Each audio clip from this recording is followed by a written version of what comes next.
Everyone, thanks for joining us for this special webinar. My name is Tim Gray, and I'm Executive Director of Environmental Defence Canada, and I'm pleased to welcome you to tonight's live talk, brought to you by the Yours to Protect movement. Tonight's gathering has been named Enough is Enough, a key year ahead in protecting Ontario's environment. I really hope that when we're done tonight, you understand why it's a key year, and that you're going to join our efforts. The Yours to Protect is a movement or initiative of organizations supporting clean water, farmland, biodiversity, and healthy communities. We are made up of everything from national environmental charities to small local community groups and individuals, all united around a common goal of standing up for Ontario's environmental future. And if you don't know Environmental Defence, we're a leading Canadian advocacy organization that works with government, industry, and individuals to defend clean water, a safe climate, and healthy communities. I'd like to start with a land acknowledgement from where I'm calling in from tonight. I'm actually in the city of Ottawa, which is in the traditional and unceded territory of the Algonquin-Anishinaabe Nation. It's important to recognize and deeply appreciate their historic connection to this place, as well as the contributions that Métis, Inuit, and other Indigenous peoples have made, both in shaping and strengthening this community, our province, and this country as a whole. This evening, we're all calling in from different locations, and I encourage all of us who are non-Indigenous to learn more about the land we're on today. And as we start this webinar, let us keep in mind that it's Black, Indigenous, and people of color who have been and continue to be disproportionately impacted by pollution, climate change, and environmental injustice. Tonight we have three special guests with us, and I'm very excited to introduce them and to dive right into our substance of our discussion tonight. And I'm so glad to have them here and all of you online as well. Speaker number one, not first up tonight, but maybe our number one speaker in terms of his participation in all of these efforts is David Crombie, who's former mayor of Toronto and ex-chair of the Greenbelt Council. We also have Loreena McKennitt, who's singer, songwriter, and environmental activist who fought a minister's zoning order in Stratford, Ontario, and won. And Phil Pothin, who's the Environmental Defence's Ontario Environment Program Manager and knows more about every detail around what goes on with planning in Ontario than anyone could believe. So I'm very pleased to have all of them here tonight. So welcome, David, Loreena, and Phil. Say hi or wave. Hello. Thanks so much for being here to all of you. So before we get started, I want to explain a bit about how we can interact with us live on this webinar. If you're joining us live on YouTube, there's a chat box at the right of your screen. Feel free to say hello there or discuss with each other and send us your questions. We usually get a large volume of questions, so we won't be able to answer them all, but we'll try to get to as many as we can and group them together and try and cover off some of the major questions that we're going to get later this evening in the question and answer session. So I just want to introduce, where we're at right now in Ontario and why this webinar and why this movement. Ontario's environment has been under attack. We've seen massive changes to legislation with regard to climate action, protection for endangered species, rollback of city planning rules, the launch of a massive four-lane highway building program. You name it. Almost every piece of environmental legislation in this province has been under attack over the last 3 years. In addition, Ontario's democratic processes have also been under attack at the same time. Ministers' zoning orders, which are arbitrary extinction of normal planning rules at a community level, changes to environmental assessment rules to exclude the public and their ability to comment, violations of the Environmental Bill of Rights, comment requirements that have been found to be illegal, and most recently, the use of the Constitution's notwithstanding clause to extend the Elections Act harassment of community groups contrary to the Canadian Constitution. So it's a widespread attack, and we're going to dive into that more this evening. Phil's going to cover a lot of this in more detail. But I think what's really important is that we're now all fighting back, and we've been winning, and we've been building a movement. And now we're organizing to take control of our future. We want to make it impossible for any government or political party who's against protecting our environment in this province or our communities to get elected. And we may want to make that clear to all of the parties that they have to put environmental protection, citizen rights at the top of their political agenda, or they can expect not to get elected by the people of Ontario. One of the things that we're going to be talking about later this evening is just what we can do and how we can plan together, and we'll come back to this later. But just a reminder right up front that we're going to be having a detailed planning meeting on how we work together on November 21st of this year, and more details about that upcoming. Let's all remember as we dive into this evening that Ontario is ours to protect. So let's get started with our first speaker. We're going to hear from David and Loreena very soon. I'm going to have a really interesting chat with them. But first up is Environmental Defence's Program Manager, Phil Pothen. He's going to share his thoughts on the systemic attacks on Ontario's environment, as well as the current crisis facing some of Ontario's last remaining undeveloped lands.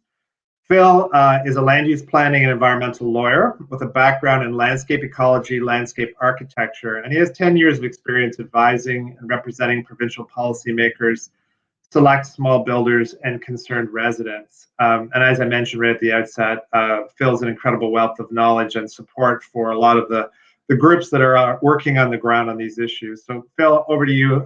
Thanks for sharing your expertise this evening, and take it away. Hi everyone, as mentioned, I'm Phil Pothen, and I'm Program Manager for our Ontario Environment Program at Environmental Defence. I'm going to test this out. Before I proceed, I'd just like to acknowledge that I'm speaking to you from Toronto, east of the Woodbine Line, on the traditional, ancestral, and unsurrendered territory of the Huron-Wendat, the Anishinaabe, the Haudenosaunee, and the Mississaugas of the Credit, who are the rightful title holders and stewards of this land. I acknowledge that we are invited into the Dish with One Spoon Treaty in the spirit of peace, friendship, and respect. We're all here today because from now until next July, at least, these territories and all the lands now controlled by Ontario will be enmeshed in a political battle that will determine what happens to it and to the way people live here for long after most of us are dead. If we lose this battle, Ontario will have set itself on a course to a rather dystopian future, and it will be very difficult to change course.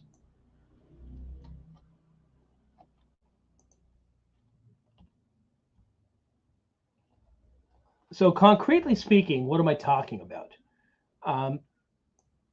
Over the last few months, you've seen the government launch a series of attacks on Ontario's environmental defenses. We've seen the kneecapping of conservation authorities so that they can be forced, whenever it suits the minister, to approve development on protected wetlands and floodplains, even when they know it will cause flooding or landslides. They can no longer give unvarnished advice, independent advice on floods, landslides, and water quality and other environmental risks that development elsewhere in the watershed will cause. So this is outside of Conservation Authority lands. We've seen the repeal by stealth of the Endangered Species Act so that for the most part, it no longer poses any substantive obstacle to development that destroys endangered species habitat. We're seeing the reckless and disingenuous use of an unprecedented torrent of sprawl MZOs, often with very noble sounding pretexts, that are really meant to secure beachheads for sprawl far outside of existing built-up areas. And we've seen the Planning Act amended so that the minister can force through development that defies even the most basic principles of sound and sustainable planning. Now, each of these reckless attacks on Ontario's environmental safety net would by itself warrant a tsunami of public outrage and public political opposition to force their reversal. But what keeps me up at night, and what should keep all of us up at night, is the fact that these measures are, and I apologize for using a war analogy again, just the equivalent of a sort of artillery bombardment that's meant to soften things up for a full-scale ground invasion. Sprawl MZOs are the equivalent of paratroopers securing key beachheads in advance of that invasion. Ontario is engaged in a concerted, multi-pronged effort to strangle smart growth in its cradle, to squander hundreds of square kilometers of farmland and natural heritage, more than 150,000 acres in GTH alone, to price present and future generations of newcomers and young people out of the existing neighborhoods where they'll want to live and exile them to greenfield land owned by well-connected land speculators. And it's an attempt to squander Ontario's last best chance to fix existing car-dependent, carbon-intensive neighborhoods and meet our climate targets. There are two main prongs to this land invasion: the outer suburban sprawl superhighways and the big sprawl land use policies. The big sprawl land use policies, which, as you've heard their direct impact. They would more than triple the rate of sprawl that we've seen over the last few years. So they will do this using a series of hard to spot kind of methods. They're covert, but their physical footprint is huge. They are forcing car-dependent suburban municipalities to absorb more than 80% of projected population growth in the key part of southern Ontario we call the Greater Golden Horseshoe, and allocating less than 19% to Toronto. They are attempting to rig the way that municipalities assess housing and land need, so that this growth creates more sprawl rather than being used to improve these suburbs' existing neighborhoods. And they've actually reduced the density on which new land, greenfield land, the land that they're using up must be developed to create a pretext for sprawling onto an even larger area of land than they would otherwise. The combined effect of these could more than triple the rate of sprawl, swallowing up more than 156,000 more acres of land, and that's an area larger than the entire amalgamated city of Toronto within the next 30 years, and all in the most sensitive and most valuable agricultural land. Now, separate from that, there's the most visible aspect of this land invasion, and not just because the government thinks it's something to brag about, and that is the government's 1970s throwback push for new suburban mega highways. At a time when limited access highways from South Korea to New York State are being ripped out or reduced, Ontario wants, in its most populous, environmentally sensitive areas, to blow billions of public dollars reanimating zombie schemes like Highway 413, the Holland Marsh Expressway, the sprawl-driving Guelph-Kitchener Highway 7 extension, and the unfathomable extension of Highway 404 to drive sprawl onto the southern shoreline of Lake Simcoe. Now, I just want to underline that there is no plausible, reasonable present-day case for these highways. The purpose of these highways is to drive up the value of land owned by land speculators and to help push sprawl out onto that land. Now, it's satisfying to be able to say that concerned Ontarians and the environmental movement have scored some real victories pushing back on individual parts of the sprawl agenda. We know that pressure works.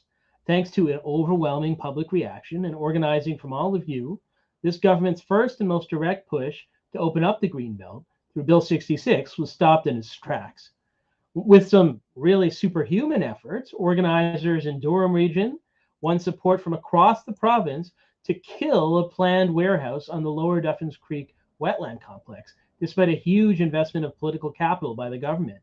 And organizers across the northwestern GTA worked with our team to secure a proper environmental assessment of Highway 413 that we think will conclude that it should never be built. However, it is clear now that this push to serve Ontario up to sprawl developers and land speculators is not something the government is going to let go of easily. Right now, it's central to the government's pitch for the 2022 provincial election. And at the same time, that 2022 election falls before the July 1st date when all of these decisions to open up land for sprawl would get finalized and become much more difficult to undo. This means that if we want to win this, we are going to have to, before June's election, if we want to convince the government to change course, we're going to have to articulate and organize the public around a concrete and fleshed out alternative vision for the future. The policy details, many of which are in this document, in the sustainable community section of this document, that many of the organizations that are represented here have already submitted to the provincial political parties. But what they come down to is that the next 30 years of population growth, of demand for housing and workplaces do not need to be treated as a problem. We can use those new homes and jobs to give existing low-density car-dependent neighborhoods in small towns, as well as in suburbs and cities, the population densities, connected street networks, and mix of uses that support active transportation. Rather than an environmental problem, the growth that's coming is our last best chance to fix the last 60 years of misguided car-dependent land use. It's up to all of us, and you're going to hear more about this from Mayor Crombie and from Ms. McKennitt. It's up to all of us to ensure that we don't squander that chance. And so we're all here to learn how to do that. Thank you. For those of you who have just joined us, Phil Pothan, Ontario Environment Program Manager, Environmental Defence, just gave us a brief overview of the environmental damage done in the last few years, the dangers we're facing now, and the challenge ahead of us to organize to make change. I'm sure many of you have some questions, so please enter them as comments on the YouTube stream, and we'll answer as many as we can in the question and answer session that'll be coming up soon after our next couple of speakers in the chat that we're going to have. So speaking of that, I'm going to move right into that now. So for the next section of the evening, I'm going to be taking on the role of talk show host and getting some of the deep well of experience and knowledge that our guests possess between the two of them. My first guest is David Crombie, well known to most of you as the tiny perfect mayor. I'm sure he's tired of hearing that, but it has stuck to him, having served as mayor of Toronto from 1972 to 1978. And he's had decades of experience since then in municipal politics and memorably led the Greenbelt Council through some turbulent years, ending by leaving in protest at the provincial government's damaging changes to the conservation authorities last year. David, welcome, and thank you for joining us this evening. Thank you very much, Tim. Thanks for the invitation to be here. That's great to have you. You're really strongly associated with the protection of the Greenbelt, of course, and we know that that's about 1.8 million acres of land where farms, forests, and wetlands are meant to be permanently protected from development. Can you explain to us, from your perspective, why the Greenbelt, in addition to protecting these lands, is a key aspect of sustainable planning and is so related to these issues that Phil's talking about tonight? I'll certainly try, Tim. I think everyone would agree that the Greenbelt was one of the great advances made a few years ago and has really earned its keep. It has done a great job in bringing to bear on policy making some very exciting and very important resolutions over the last while. But I think for the next tranche, for the next while, and certainly over for the election year of 2022 and beyond, we have to reiterate that the Greenbelt is not a wall; it is a window. It is not something that sits as an island where you don't care about the rest of it. There are some people who think that so long as they say we're protecting the Greenbelt, they can pretty well do what they like with the rest of the Greater Golden Horseshoe. And so it's really important to understand that the Greenbelt is a part, it's an essential part, but it's a part of the ecological history and the ecological story of the Greater Golden Horseshoe.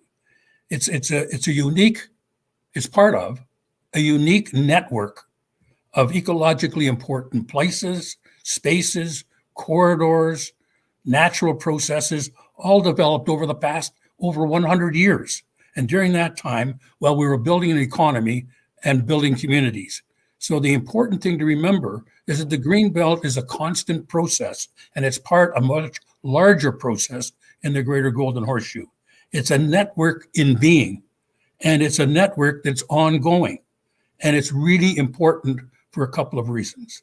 One, that we see it as the key, as a key to our future health, growth, and prosperity. They see it as a significant part of our future land use planning in the Greater Golden Horseshoe, and that it's a key to our dealing and strategy with the climate change. So it's a heavy burden on the Greenbelt. Remember that it's a part of something larger and not just a thing that sits as an island. The government too often simply assumes that it can do whatever it wants outside the Greenbelt, so long as it genuflects to the Greenbelt. Yeah, so it's like, as you're describing, it's like an anchor for our overall land use policy in the Greater Golden Horseshoe. I mean, it is the areas that are, meant to be permanently protected, for some of those values that we see on the screen and the ones that you've described, tender fruit, our food source, our water supply, the forests that are protecting the watersheds of the rivers that flow into Lake Ontario, etc. Do you see a risk to the Greenbelt in the long term from this push to really massively expand the growth of our cities in a low density way onto the lands that are kind of outside of our cities, but outside of the Greenbelt as well? Do you see that as a long term threat?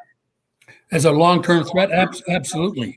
The idea that more housing and transportation facilities should be built on green places and farmlands is simply unsustainable. And we should have learned that building superhighways it does not solve congestion. If you want any proof of that, look at the history of building highways in Ontario over the past 60 years. It is not a way to solve congestion. It stands on its own in terms of people's uses. But on the other hand, to simply assume that you're going to deal with congestion by building highways on green spaces and farmlands, we've understood to be not the way to go. And secondly, the affordability of housing does not come from building more sprawl. And that was pointed out earlier, that the fact of the matter is that you have to include the costs of infrastructure and the cost of building community assets, and then you can measure whether or not it's affordable to build on green spaces and farmlands, and it's usually the answer is no. So it's really important, and I think one way in which to focus all of that is if you look at what the attempt to build Highway 413. I mean, it is a bad policy and it's a bad investment. The asset value itself of the highway was actually undertaken by a study by a group, an independent group, in 2018, and the report was adopted by the government of the day, that it was not an asset of value. Secondly, that it did enormous damage. It will do enormous damage to environmental damage throughout the whole of the area that it's going to touch. And if you want to understand that, there's a report from the Toronto Region Conservation Authority, which calls out saying, no, the damage is far too much. And then thirdly, you should understand that it's billions of dollars we're talking about on 413 and kindred developments. The money is better spent for sure on things like long-term care facilities, green infrastructure, and climate change and other things. So it's simply a bad trip. It's a bad policy. It's a bad investment, and shows that the notion that we continue with the old model of simply assuming that we can grow sprawl in order to get our housing and move forward, that's just not on anymore. Yeah, I think that's very true. And you highlight some really important issues there in terms of the threat from these new highways. You think of the 413. I mean, it kind of goes from nowhere to nowhere. Yet it's proposed as a way of moving people. But I think it's quite clear if you look at the map of where the highway would go that it's really meant to facilitate opening up new areas to sprawl. And I think That's it's right. really No, that's sorry. right, Tim. It should be seen as an instrument in which to create sprawl, not simply as a transportation answer to a problem. Yeah, and I think it's really fascinating too that in Brampton and 413 would arc and start in the west of Brampton, then arc over the top, and then go over the 400. Is the city of Brampton itself has come up with an alternative proposal of what they'd like to see in terms of growth in that actual transportation corridor on the west side. And that looks an awful lot like University Avenue in downtown Toronto. Buildings on the side, a transit way, bike paths, walkable neighborhood, street level retail, etc. And obviously completely incompatible and completely different than a 400 series highway in the middle of cornfields, leading to single family detached houses on cul-de-sacs.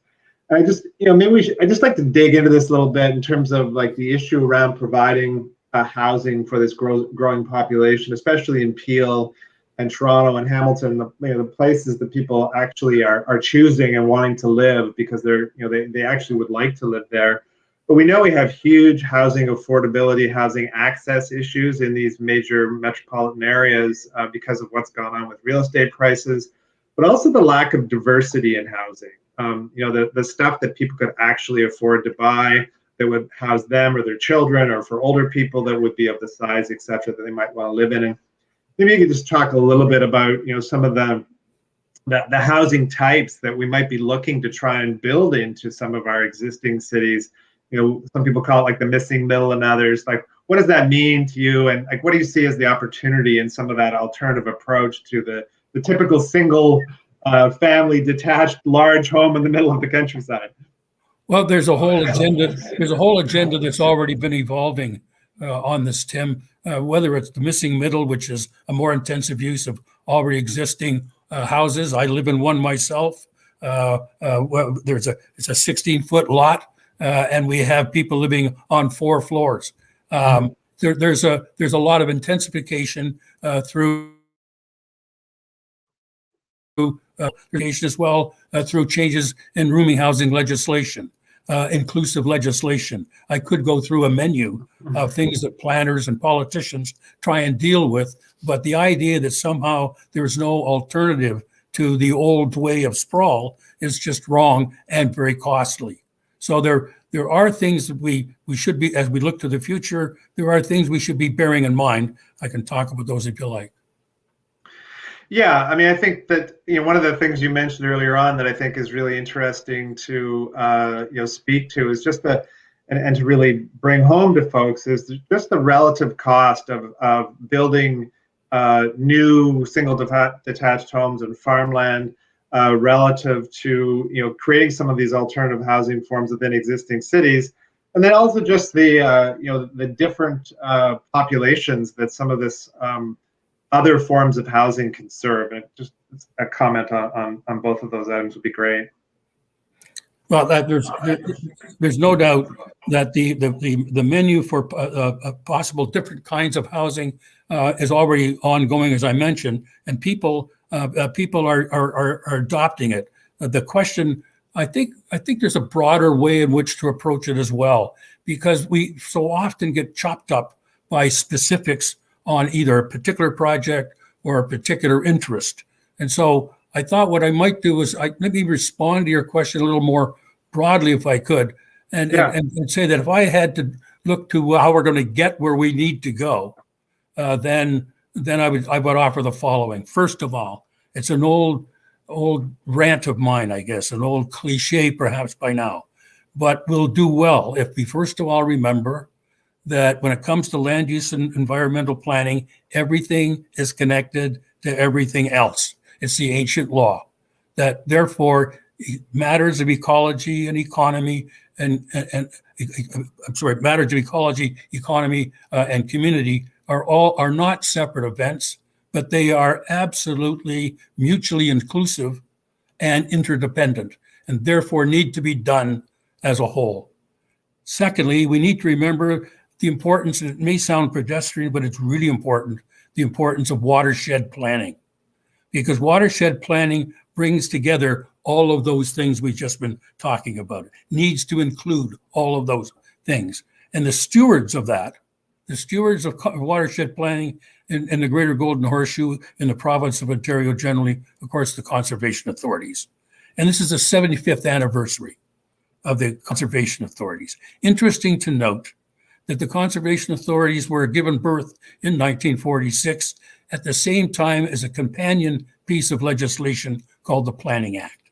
So the idea of environmental planning and land use planning were the same, two sides of the same coin. And indeed, it's worth pointing out that the conservation authorities have been under threat. And therefore, I would argue very strongly that we need to strengthen and not weaken the role of conservation authorities. I have two other points, if I could add them in.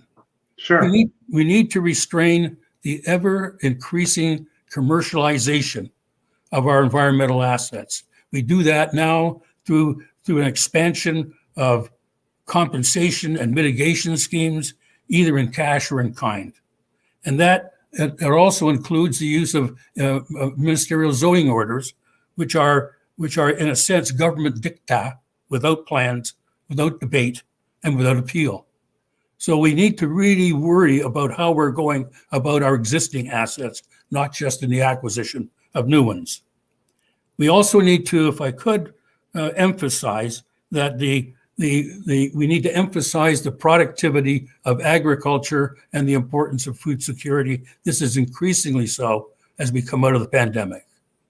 And finally, we need to engage, we all need to engage in a post-pandemic agenda. It's interesting to note that there are more and more agenda items coming on board all across the province as groups try and deal with what's the world going to look like after the pandemic.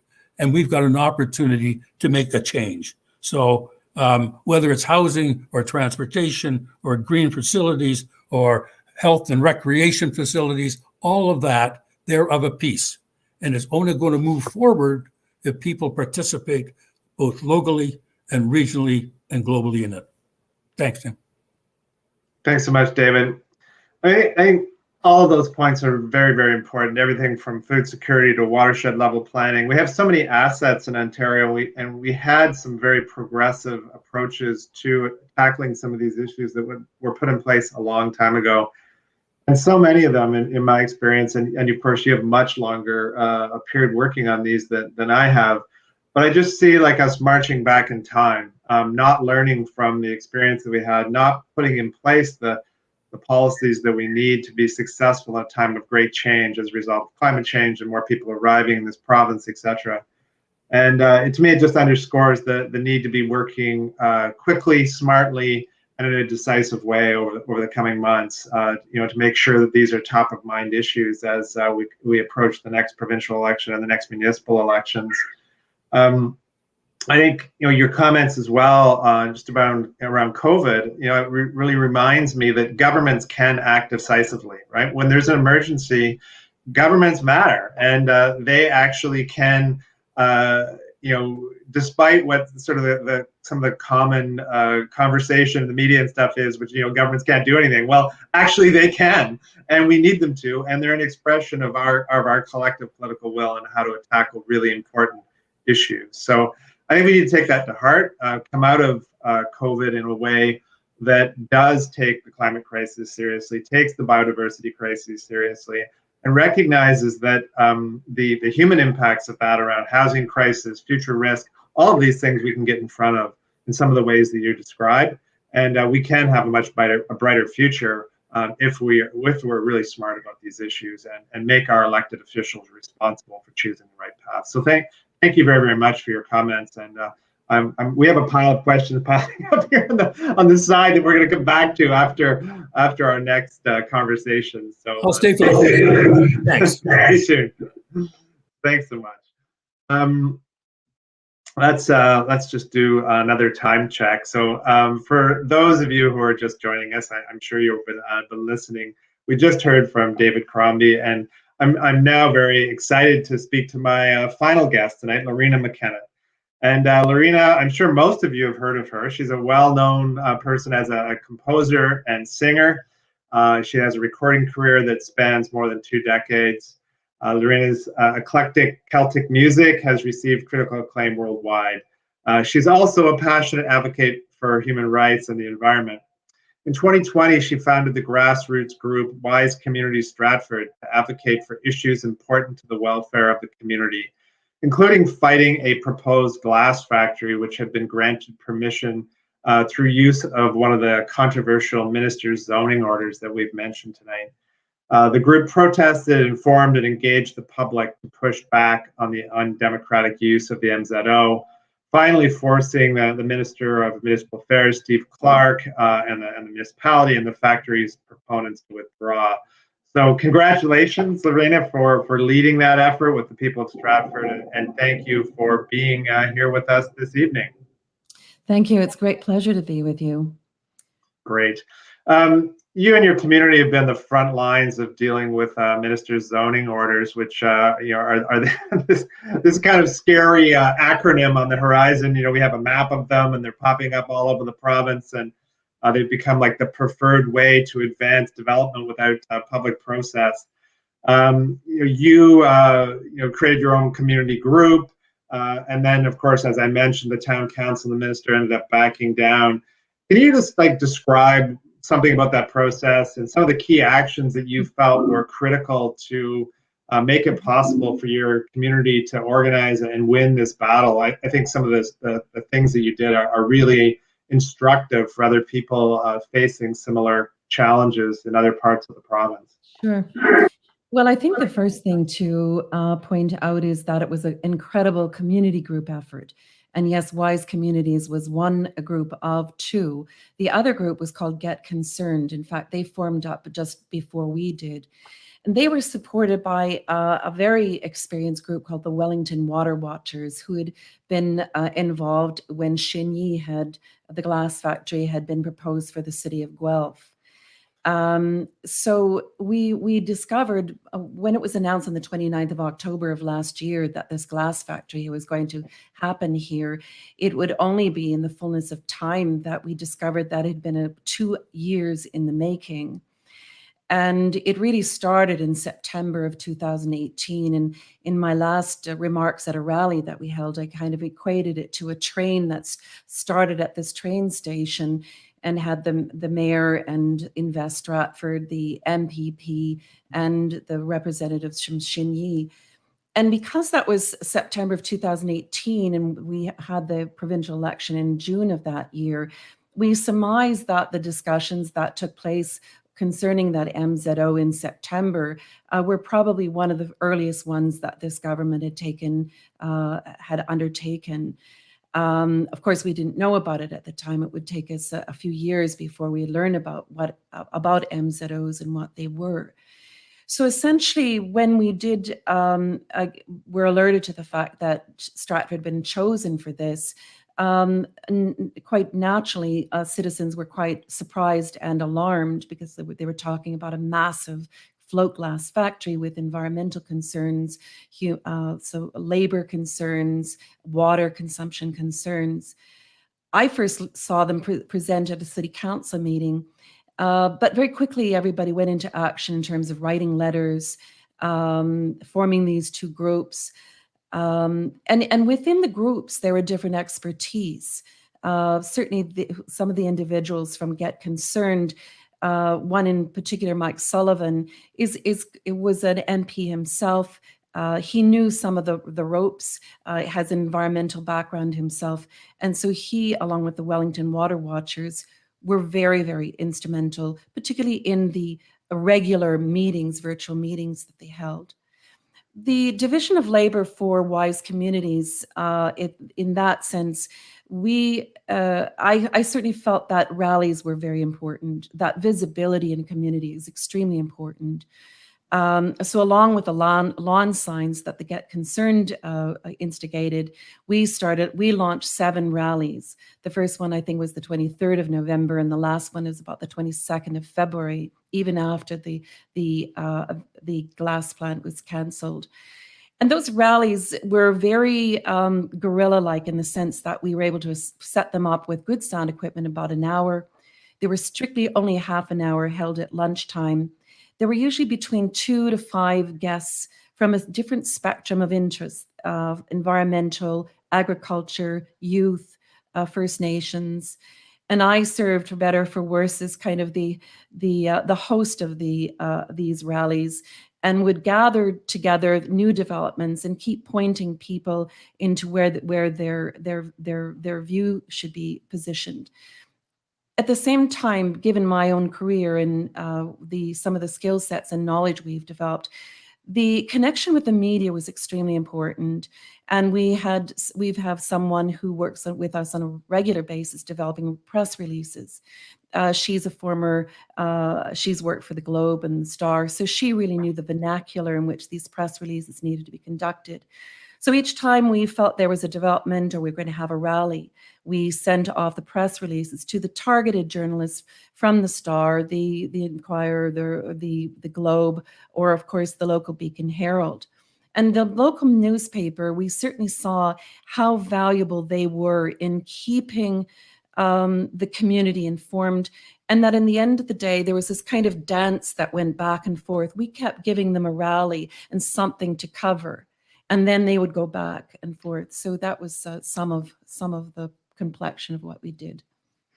Yeah, it's really interesting to me, like just the way that you were able to use a variety of communication techniques within the community: lawn signs, rallies, media. A pretty sophisticated approach to using media, it seems. And what was the kind of growing response, from the municipal level? Like, what did you encounter was the trajectory of dealing with the municipal councillors? Because of course, with these MZOs, it's not just the province that's issuing them, which of course is highly undemocratic and is going by the processes we should expect to have in place. But also our municipal officials are usually complicit in suggesting these things. The map that's just put up here, shows where these MZOs are popping up all around Ontario. But what did you see as the evolution of the attitude of your municipal leaders as the public opposition grew? Well, I think they were very, very surprised, shocked, I would say. And as the rallies would go on, and even I think rally number 6 was when there was no people could actually stand in the city square, that we put shoes in the square to represent the people that had been there only a month or so before. But I think they experienced it as a real onslaught. There was an overwhelming level of communication for them, and I think they were, they were really. It was kind of shock and awe type of experience, which wasn't really deliberate from the standpoint. We would much prefer to have an ongoing, meaningful conversation or communication. This gets into the whole field of citizen engagement. And I think so.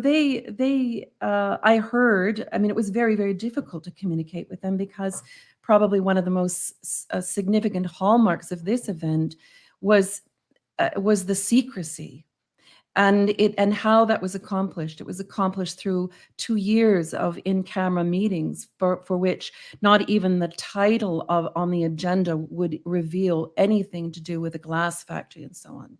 We wonder if they're non-disclosure agreements. And then, of course, was this very lethal weapon of an MZO in the mix of it. So when the mayor had, when this all got rolling in November of last year, and the local journalist did some of his own investigative reporting, he contacted the minister, who revealed these letters from the mayor asking for an MZO, and that's the first time we really knew about them. And then we had to study them. one of the other things that I did with my team, Errol, for example, he put together a timeline that spans over 2 years. And if anyone is interested in looking at any of these documents, or even particularly that timeline, it was a very, very forensic exercise that spanned from, even when Kathleen Wynne had gone to China in November of 2017, and following all the work that the Xinyi people had done over the years. Generating reports to furnish, to fulfill the request for the MZO, which wasn't fulfilled immediately. It was originally requested in November of 2018, but it wasn't given until, and that request happened right in around the time of the municipal election. So the MZO was not issued until July of last year. And then we learned about it. So their response naturally was they were not expecting this level, this volume, and this extended presence, not only from within the community, but now as the media, the provincial and national media were starting to follow it, put an enormous amount of pressure on them. And do you think that at the end of the day that they learned something from that? Like, do you think that your city council and your mayor now has a greater willingness or openness to consulting with and listening to the people of the community, or do you feel like they're just like, well, we got caught on this one, but we do it again? Like, what do you think though? Well, I'm very sad to report that so egregious was this in-camera, this closed meeting kind of approach, that they were brought before a tribunal who found them in fault of having not made it apparent in what the in-camera meetings were actually about. We didn't need to know what was being discussed, but it's certainly to at least know that something of the title of a glass factory. So regrettably, and I know even at this hour, there's some fundamental documents that are still being sought to help flesh out what happened. Because I don't think, I know that there are some who feel like, look, it's done, it's over, let's move on. But I think this was so egregious in some ways that it does deserve an inquiry of some kind, even if it's an informal one by citizens just asking all the pointed questions. But I'm sad to report that there are a couple of key documents that are still. In fact, just yesterday's paper, there was a report about the closed door aspect, that hopefully they're learning that much going forward. But I think it spells out into, for me, it came down to not just the environmental issues, which were alarming to say the least, but I felt it was really an assault on our democracy. And I think that these things go in tandem, and which is what was so worrying about the MZOs. And of course, now this development that I think you were mentioning earlier of the government and the advertising and what's going on in Kentville, that it's going to put a chill on local communities to be able to go and undertake a grassroots kind of effort like we did. I find that quite alarming and very undemocratic. And I think that these are issues that work in tandem. Yeah, I agree. I mean, it's very hard to have environmental protection when the public is kept out of decision making that is heavily influenced by those who would bypass the rules that are put in place. And we're seeing with this government in particular so much removal of those guideposts or guardrails around environmental protection, and then doing it in the dark, and then very, very clearly trying to silence dissent. I mean, the Elections Act requirements, that now say that if you say anything publicly and put up a lawn sign a year before the election, that you're going to have a cabinet minister complaining to Elections Ontario that you're doing election advertising. I mean, it's almost a joke. It's like some out of some other country that we're not familiar with. But yeah, I think these things do travel together. Thanks so much for this, Loreena. Any last kind of thoughts for our audience here? So many of our folks here online are involved with issues in their community. some key learnings if you wanted to pass along to folks that are organizing in their own backyards around some of these things. What are the things you think that really helped move this to the top of the public mind, if there are a couple of key ones that you would really want to emphasize? Well, I think that the whole community effort, I think having two groups actually was quite helpful, because it couldn't be just, if they're looking at hanging this on one group, they couldn't just do that. I think that the regular virtual meetings that Get Concerned and the Wellington Water Watchers hosted that examine different things, I think the rallies were extremely important to engage the media, because a lot of politicians don't like to see people on the streets, and they don't like to see the media covering them, and making sure that there's heat coming from all directions, and within those rallies, keeping them actually quite tight, and but having a diversity of interests speak to them. So I think those would be some of the key points. Great, thanks so much. It was great to have you here, and now we're going to shift gears a little bit. I know many of you have been wanting to answer or ask some questions either to Loreena or David or Phil or perhaps to me. So we are going to be moving over to the comment box, and I'm going to be pulling out the ones that I see coming up. And let's have a look and see what we have here over in our comment section.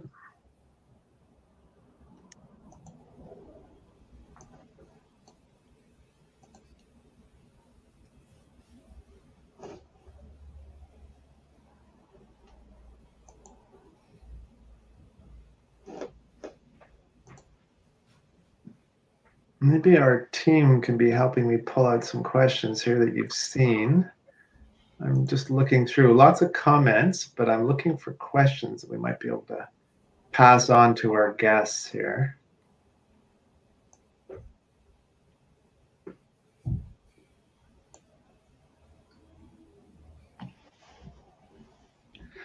Here's one here around the power of the development industry. Maybe this one for you, David, just because of your experience. Do you see, like, in some of the changes that are occurring here, kind of disproportionate impact or of the development industry on decisions that are both made at a provincial and municipal level? Sure, I'll try.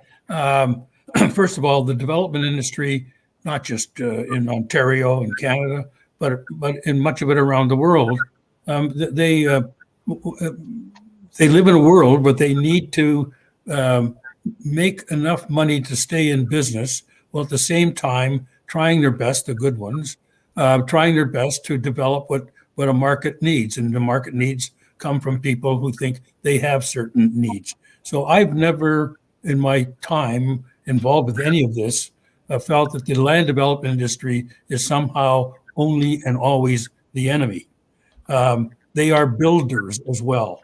If you, and I could probably try to think up paragraphs and sentences to explain that, but if you would like to go down to St. Lawrence Market in downtown Toronto and walk through what is known as the St. Lawrence neighborhood, we built that in the 70s, and it was done by our development industry. In fact, some of the great old barracudas of that development industry built 3 and 4 of the co-ops. So my point is this, that the responsibility lies with elected representatives. The responsibility is for elected representatives and the staff that they employ to be able to organize themselves and their communities in such a way to use the great strength that the development industry has. I think that the development industry can be what we need once we've made it clear what it is we're going to get. What we need to do is make sure they understand that all of the things that we're now talking about is part of their responsibility.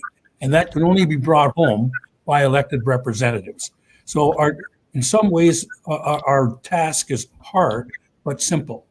It's hard because you're dealing with human nature. It's hard because you're dealing with everybody on all sides of the equation of land development who are trying to do their best and get ahead. But we need this clarity that comes from people who, like Loreena and others in all communities, who push the envelope, who demand a certain standard.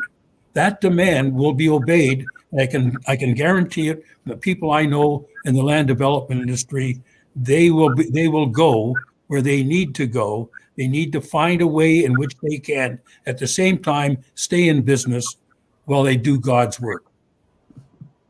Thanks, David. Yeah, I think our experience in Southern Ontario over the last number of years, when there has been a focus on trying to create greater density and alternative housing forms, is that there are people in the development industry who will step up and build that alternative approach. Like there's lots of ways to provide housing, provide schools, provide infrastructure, businesses, etc., without it just being large single-family homes on farmland. Like Absolutely. there are lots of other ways that it can be profitable to be in the development industry. And they are better off in figuring out those ways than we are. Mm-hmm. They know how to do it, and if they're not, it's not required of them by their local councils to do it. They won't. But if that's true. It's up to us to set the rules, right? As the public to set the rules. Absolutely. I'd just like to chip in, that there isn't actually a singular development industry. There are different landowners and different developers with different interests. Mm-hmm. And one of the big obstacles to the missing middle, to the type of kind of small scale intensification that we really need to see a lot of, is that the development industry engaged in that kind of work is small players. And they don't have the kind of money that's needed to fund election campaigns and, frankly, influence cabinet ministers. And you see that reflected in the policy. And you see policies that really the only developers that count sometimes at the cabinet level are the ones with thousands of acres of land and therefore a proportionally large concentrated interest, that causes them to make big campaign donations, frankly. Yeah. And unfortunately, that's the brush that everybody's painted with. Everybody's. I wish I didn't have to mention his name, but it's the best example. If you want to know a developer who's at least ahead of the thinking as we are, you try Mitch Cohen over at Daniels Corporation. There's a guy right now, and he took old Regent Park, and he turned it into a first class, not a livable place, but a usable place. So I'm saying that I'm not engaged. I don't want to be, and it's unproductive in some kind of personal valor war. What it should be is a way in which they are enveloped into the new way of thinking, and they know they are. And the best way to envelop them is that they know that their own customers are also voters. Absolutely. Loreena, a question for you I see up on our comment list here is just how you got access to some of the information that you managed to dig up around the MZO and your community level. And how did you get that? Did you go through the dumpster at night, or how did you get all of this stuff? Well, no, it was all information that I mean, the local journalist actually came up with those first documents. No, I have someone on staff who happens to be, he's very, very conversant with this area of things, and he was able to go and get these documents without any nefarious means. But it is an expertise, he's a very multi-talented individual, and he just happened to have this expertise. So I said, right, we're going to park the music business for 4 months, and we're just going to bear down on this. And we did. So he put together what I felt what I call the punishing timeline, because as that timeline filled up like a jigsaw puzzle, you started to see things started to click and start to fall into place. And so I felt in our situation, which was a project that was not really provincially led. I understand many of the initiatives that we're concerned about elsewhere in the province may be more provincially led, but this one wasn't.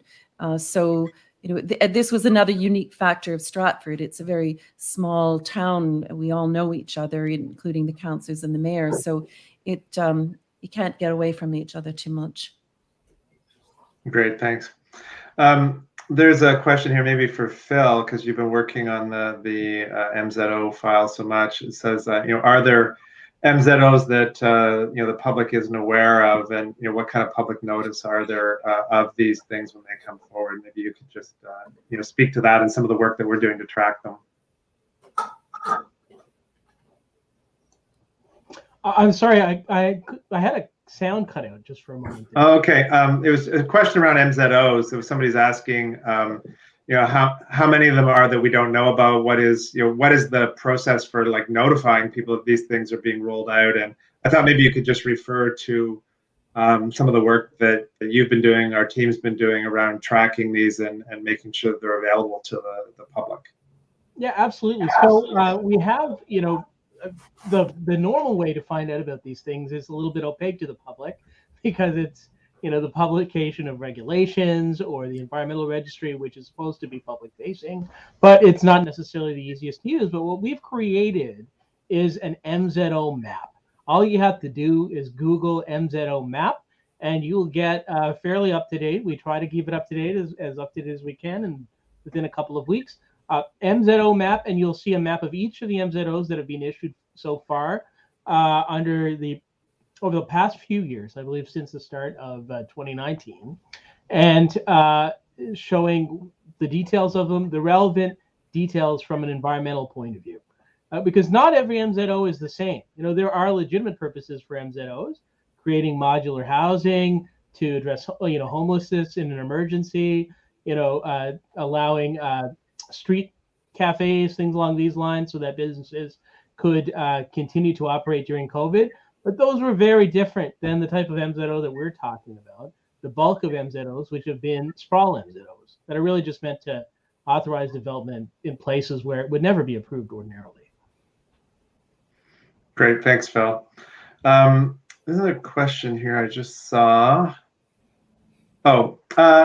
How can Ontario cities begin to encourage intensification of their industrially and commercially zoned lands so that residential lands aren't bearing the entire load of intensifying urban growth? So, I think this ties back to what we've seen is that there's quite a few lands that are have been zoned industrial or commercial that haven't been used. So, what could we be doing with some of those that are in our existing cities to reduce this pressure for sprawl, or this incentive of sprawl? Maybe David have a go at that.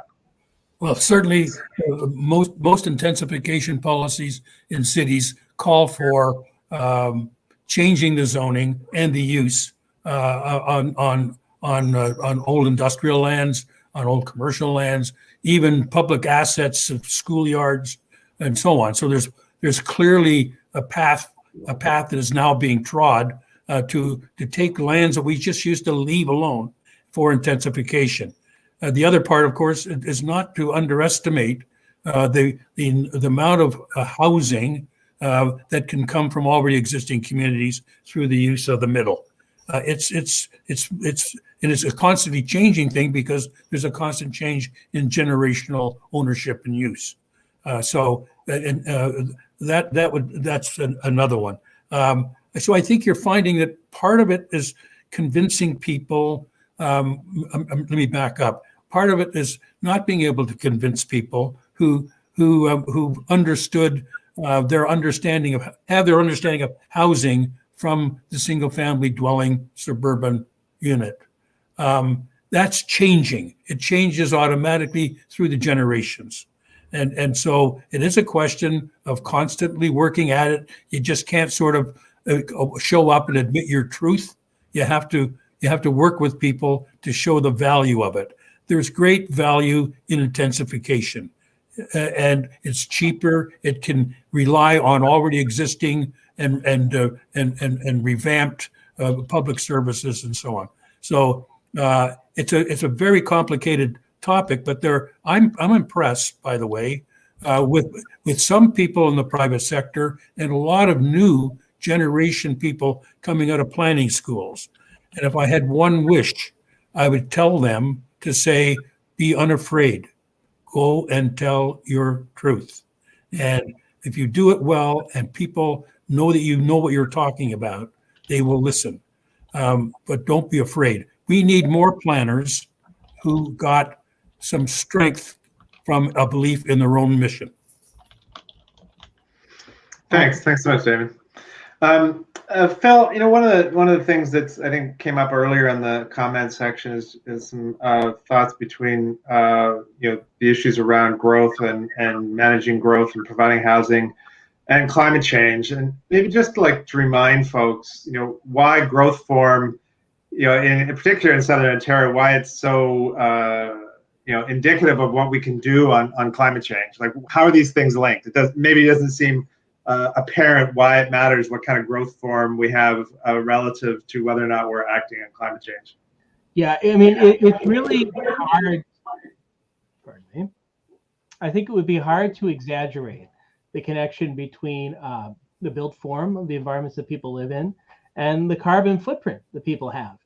Toronto, there's actually been very intensive research done in Southern Ontario specifically, and in Canada specifically, comparing the carbon footprint of someone who lives in the neighborhood just north of me here in East York, who has a carbon footprint that's not much different than the average person in India, and a person who's living in the outer suburbs of Alberta municipalities, where their carbon footprint, this is the personal use, we're not even factoring in the tar sands, is more than 20 times the carbon footprint that someone living in a place like Thorncliffe Park lives. And then there are also these intermediate forms where a person living in the core walkable mixed neighborhoods, even denser residential neighborhoods, they have like 1/6, 1/7, 1/8 the carbon footprint of someone who's living in a car-dependent suburban neighborhood in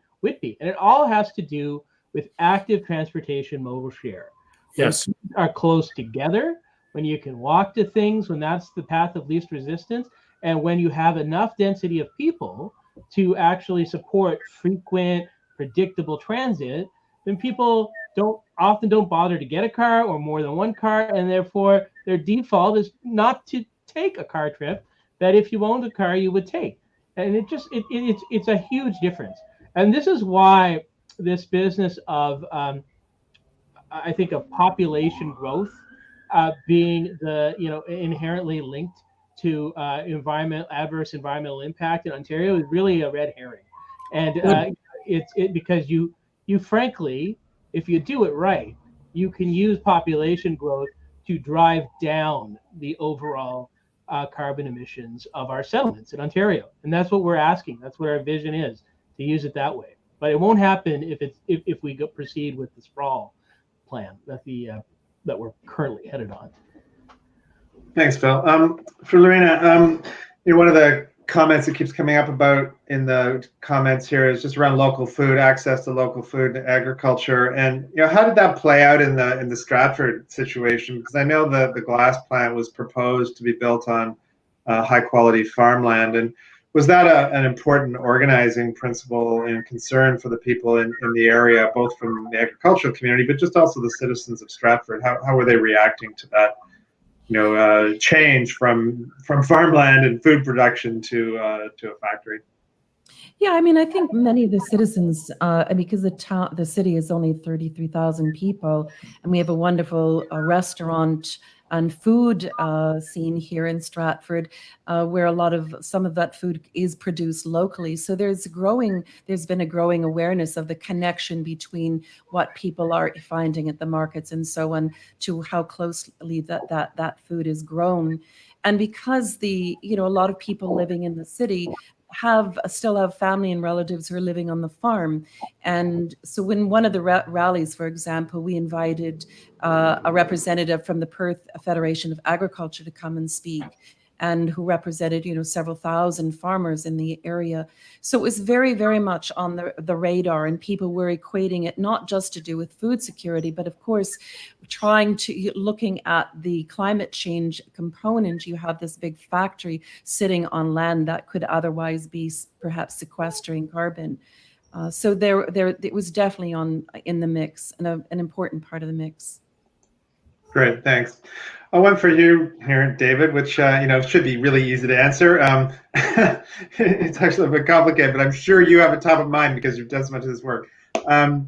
Someone is asking, like, can you give some examples where we've created the kind of communities that are dense or are walkable, do have these different housing types and amenities? Can you point to some places that you think are really good examples of relatively modern redevelopment or even older ones that really meet these criteria that we should be looking to as a model? Sure, there are lots lots of older ones and emerging ones as well, and they're in a number of cities. Hamilton has done some nice work in Hamilton. The one I go to is St. Lawrence because I lived close by there for a number of years as well. But it was a co-op. Every one of those buildings is for 12,000 people, and it was all an industrial junk space when it was built, and it was done by co-op to give people a stake in ownership as well. Now, I might point out, and this is really probably worthwhile, in most of the developments that have been successful, and certainly that was true with St. Lawrence, it was condemned by professionals in some ways. So we didn't have enough space to build what the number of units that we wanted and still have what was known as open space or park space. But if you go down there, it's really usable park space. If you want to see how simply the amount of space is wasted, go to St. Jamestown, where it's 81% open space and nobody goes there unless they have to. So it is a question of usable open space. So when it comes to these kinds of changes, you need to make sure that you're not going to be cowed by the rules, but you really have to work your communities so that they're with you, understand it, and want to support it. That, for example, against St. Lawrence, is that we decided that if we had followed the rules with school spaces, then we would not have been able to build St. Lawrence, because the requirements for the amount of open space or space per child in terms of not only classrooms, but open space for playground were just too much.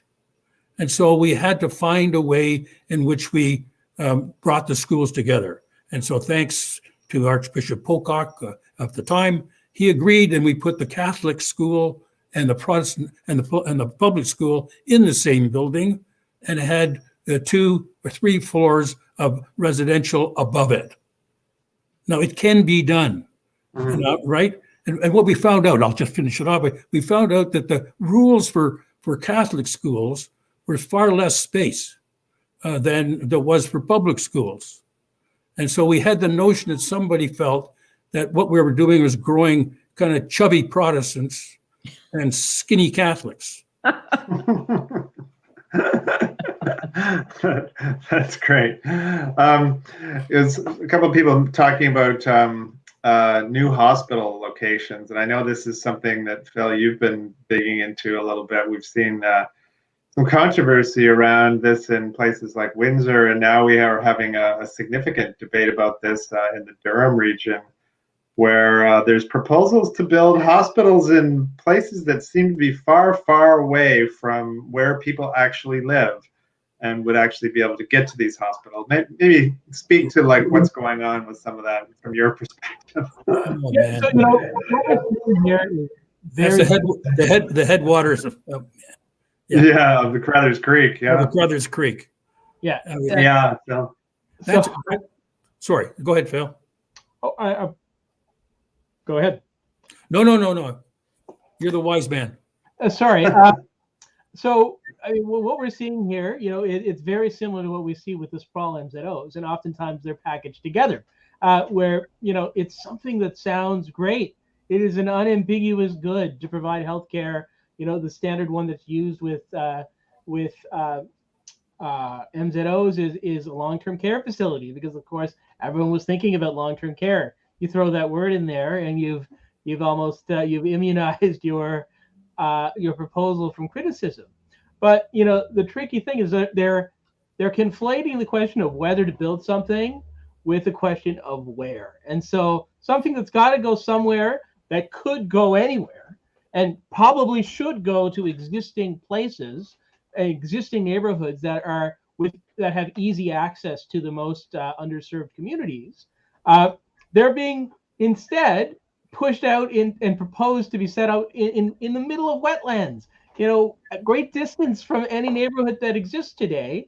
And there's no sensible case for it. In Carruthers Creek's case, the developers are giving them free land very cynically to do this, to try and induce them to do this. But ordinarily, it doesn't make any sense at all, aside from the fact that, it's a big plot of land and we don't have to think too much when we're doing it. But what it involves is running roads, running pipelines for water, running electricity, running the whole infrastructure out to a place where it wouldn't be otherwise, and therefore catalyzing and creating pressure for the development of land, which no one would want to live in otherwise. And that's why it's being done there. So it really makes sense to put hospitals, put long-term care facilities in existing communities where employers can get to them easily, or employees can get to them easily, walk to them easily. And frankly, if you're in a long-term care facility, you want your kids, your grandkids to be able to visit you. And it's not going to happen if who wants to be warehoused out in a facility in the forest somewhere where you can't even go out in the forest. It is the worst possible idea of patient care. Not that I'm an expert on that, but it's horrible urban planning. And that's what I meant earlier about the commercialization of environmental assets, because what it's doing is using a social good, a hospital, and saying, if we give you a hospital, can we ruin the rest of the land environmentally? And the answer that people are trying to give is yes, because they like to have the hospital. So it is part of the mitigation, part of the compensation, part of the way in which we are increasingly commercializing environmental assets. This is just another example of it, and one which is trying to, if you call it cynically, you're probably right, cynically saying, we've got this social good. Meanwhile, what we'll do is commercialize a green asset and turn it into our benefit. Thanks, Dave. Loreena, the glass plant that you guys were struggling against there, was there a sense in town that, if there would have been a better public process and that, the people would have been involved in having a conversation about where such facilities should go, was that a core of the problem that people had, is just, plunking it on farmland without public discussion? Or was it more just the feeling that such a facility was inappropriate for the town, and that should have been discussed at that kind of macro level before it went ahead anywhere? Well, I think it was very much a feeling that it. I'm trying to think. Ask that again, Tim. I'm sorry. I was just wondering, is it that people didn't want a glass factory, period, anywhere in the town, or more that they just had nothing to say about where it should go, how it should be accessed, what kind of land it should be built on? Well, I think what we've been painfully missing is a robust civic engagement process here. And so, the design of things, we would like to see something change even at the very earliest intake valve, let's say in this situation in West Stratford, where the parameters of the kinds of industry that's being looked at is looked at through the lens of climate change. It looks at we're sitting in some of the best farmland in the continent and so on. So I think that there's the remedies we're looking at, we're trying to design things earlier, but also where people can be informed and truly engaged. Because at the end of the day, politicians should be representing and working for the citizens, and it's not a very productive feeling or a very helpful feeling to feel like you're locked out of that process. But right now, we're actually trying to see if we can enhance the formula of civic engagement, where projects such as that could not get so far along without more citizen involvement. Yeah, I think that's key, actually, in many situations that we encounter, is that the development trajectory is so far along by the time people even find out what's going on, is that they've never been involved in the conversation about, what do they want their community to look like overall, and how does that interact with macro level stressors like climate change and protection of farmland and stuff. And then by the time they actually are asked, it's like, they're only asking you where you want to place the driveway or the culvert, not whether or not you actually wanted this whole development to go ahead in the first place. Yeah, I It's mean, a I real think challenge. it's an interweave of push and pull of information. I mean, I remember seeing a website, I think it was the Kitchener Waterloo area, where the different regions had listed projects, and you had them listed in different phases, and they indicated where citizens could be participate, whether it's submissions or presentations or somehow. But you, as a citizen, you could go to a site and follow the development of that project. And so, you can have this pushing, you can sign up for information, be sent it, or you can go and pull information, but that it's laid out for you. And I think as a citizen, you want to be able to say, oh, that's something I'm interested or concerned about. And I'm definitely going to go to that meeting, or I'm going to write my thing, etc. But I would also welcome, I mean, this was a very, very complex and very big project. I would like to see things discussed quite in open, and where peers are talking or even debating the merits of it. But so much can be done behind closed doors. It's just, as I say, it's an affront to democracy, really. Thanks so much. Well, we're coming to the end of our time, and I have a few things that I want to wrap up with this evening, just for all of our audience tonight. But I want to give each of you a chance for, your final words of wisdom to our gathered hundreds of people that are online right now, as we move forward into this challenge of the coming year. Any thoughts on what people should be thinking, or how they should be working at the community level to bring these issues to the fore from your perspective? So I'll start with you, Phil, and then David, and then Loreena. So I think the big suggestion I would make is to really get together before you start talking to a public official, or start trying to influence anything, to decide collectively as organizers what you want. Get on the same page about what your goals are. So, the whole environmental movement essentially in Ontario has put together a list of concrete priorities that we developed together. It's called, the Priorities Working Group, around these planning issues. Things like no settlement area boundary expansions until you get existing neighborhoods up to transit supporting densities. Things like stopping the current MCR process in June and before it's finalized. These are concrete actions. You create a list and you stick to that list, and nobody deviate. You don't talk to your elected officials that you're talking to like they're your friends.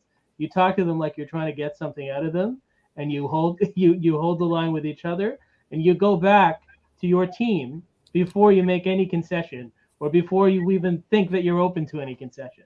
So know what you're doing. Like, think of this like you're a laborer or a business negotiator, and you're trying to extract something concrete. You can see that Phil's had some experience at this. Like, David, you've been on the receiving end of it as an elected official. So what do you think Phil's advice is? Is it good advice? What would you add to this? No, just a couple of things, I guess. First of all, some years are better than others to actually engage in this. I think off the top, you were saying that 2022 is a really good year. And it's worth people remembering that, because it's not just the two elections. You've got a new federal government. And the federal government is going to play a much larger role, in my own judgment, over the next number of years in these matters. So 2022 has three governments starting, three new levels, at three levels, new government starting. It's a really good time. Secondly, that makes that important is that attitudes are changing because of the pandemic. Maybe other reasons, but certainly the pandemic is changing habits of where people live, where they work, how they think they're going to play, what are the most important things in life, and so on. I think there is a major change. So this is a really good year. Secondly, it is community organizing. Loreena will know better than we would. Is hard work. It's fun work. it can be interesting, and it tells you a hell of a lot about human nature. And I think the important thing to always, I try and remember, is that I hate it when there are bad guys and good guys. I love that in Western movies, and I love it in some of the music that I enjoy. But on the other hand, it is no good. It does you no good other than making you feel good for a minute or two. There are no good guys and bad guys. There are good solutions on time that you need to pay attention to. Great, thanks. Loreena. Yeah, I think one of my things is just also bear in mind the democracy angle of this, and because it's really, really important. It's kind of like a moral not thing to bear in mind in the process of it, but obviously being tenacious, doing a full appreciation of the situation. Don't be afraid of taking some time to set out a plan and in some detail, and look for your allies. As I said earlier, we've certainly found functions like rallies being extremely valuable that went on a ongoing basis until the job was done or till it was ended, because the folks don't want, the media and the folks want to know you've got the stamina to see it through. Great, thanks so much. So folks, we're at the end of our time for questions tonight and conversation, but just before we end, I wanted to make sure that we end on a positive note and think about the way forward. We've seen in the conversation tonight that people power really does work. Yours to Protect is a strong and growing network of engaged and compassionate individuals and powerful groups, people working on the ground. We've got a key year ahead for creating a movement to protect Ontario's environment, and I really do think that we'll win if we act together, as all of our speakers have spoke to tonight. The Yours to Protect Strategy Summit is on Sunday, November 21st, and we'll be getting out more details about that. It's going to be a half-day workshop where members of the YTP movement, groups and individuals are going to gather virtually to connect and plan. And we'll be putting in a link to register so that you can say that if you want to be part of it. And if you sign up, you'll come along and find out what other people are doing specifically on the ground, and be able to roll up your sleeves and get ready to do some really important work in your community, and maybe learn some new skills to help you if you're already working. I really want to make sure that you sign up for that, and also you can also visit the bigsprawl.ca to learn more about some of the issues we've been talking about this evening, to take action provincially or locally. And more information can be found overall on some of the threats facing Ontario at yourstoprotect.ca. And that's almost the end of our time tonight. So I'd really like to say a special thank you to David Crombie, Loreena McKennitt, and Phil Pelton for their expertise and insights and good sense of humor and insight into all of the issues we've chatted about tonight. Thanks to you folks in the audience. All of you who've tuned in today, thanks for being here. Thanks for your questions. It's really encouraging to see so many of you out there taking action. I recognize a lot of your names in the chat. We're really, really hoping we'll be able to continue to stand with you and that you'll stand with us in the year ahead. So thank you very, very much for joining us tonight. We'll have this evening available as a recording so you can share it with friends. Thanks so much and have a great evening.